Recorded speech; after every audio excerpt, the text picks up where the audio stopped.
Hello, I'm Burl Ives, and I'd like to tell you a story. A story that took place a very, very long time ago when the earth was just a child like you are now. It's about a man named Noah, and it happened like this. Things were in a terrible state. No one was behaving. It almost broke the poor Lord's heart. The world was not worth saving.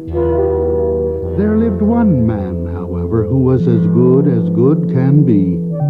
His name was Noah. His age, 100 times 6, you see.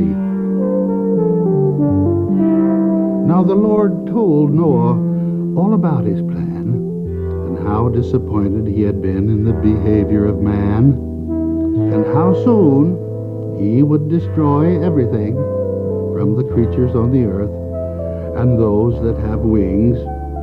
But because Noah had always led such a good life, the Lord would spare him, his sons, and all their wives. Noah listened carefully to all the Lord's directions. Things would have to be perfect. There could be no corrections.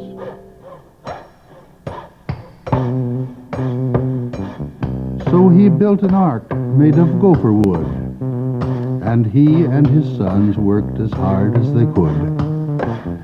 Because in 7 more days it would start to rain. So Noah sat with his wife and began to explain, all the world will be covered by a very great flood. That means lots of water, and it means lots of mud. And he told her to make a list of all of the things the Lord had said to be sure to bring. So she sat with her list at the door of the ark and checked them all off from dawn until dark.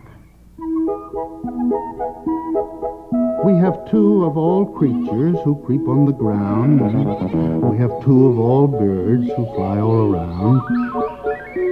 We have 2 of each animal, clean and unclean.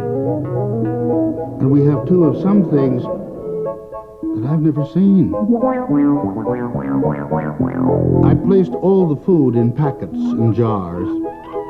This side for animals and this side is ours.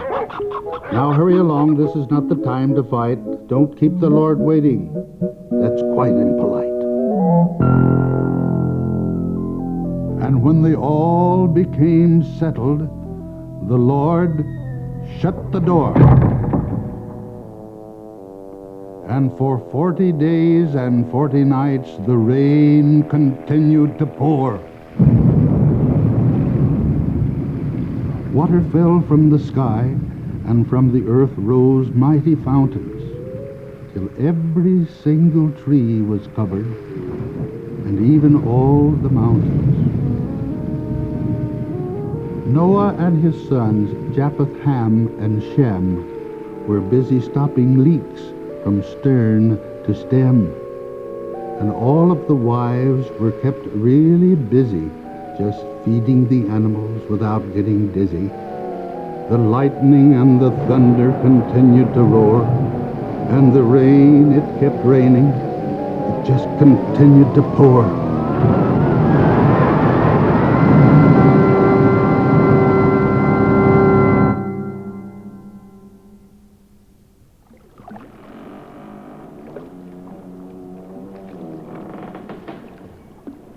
And after sailing on the ark for 150 days, the Lord sent some soft winds to make the waters go away.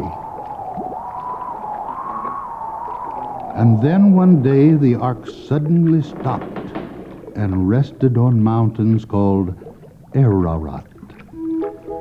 There was quite a commotion inside the ark. The sheep got so silly, they all started to bark. The monkeys were restless and wanted to play, while the bumblebees kept on buzzing all the long day. Noah dear, his wife exclaims, what do you want for dinner? And something special for the elephants. They're skinny. They're looking thinner. And yesterday my peacocks would not touch a crumb, and the bears just lay in bed all day and tried to suck their thumbs.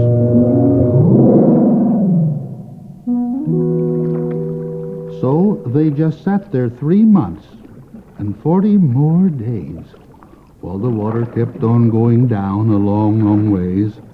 Then Noah opened the window a tiny little crack and sent out a dove.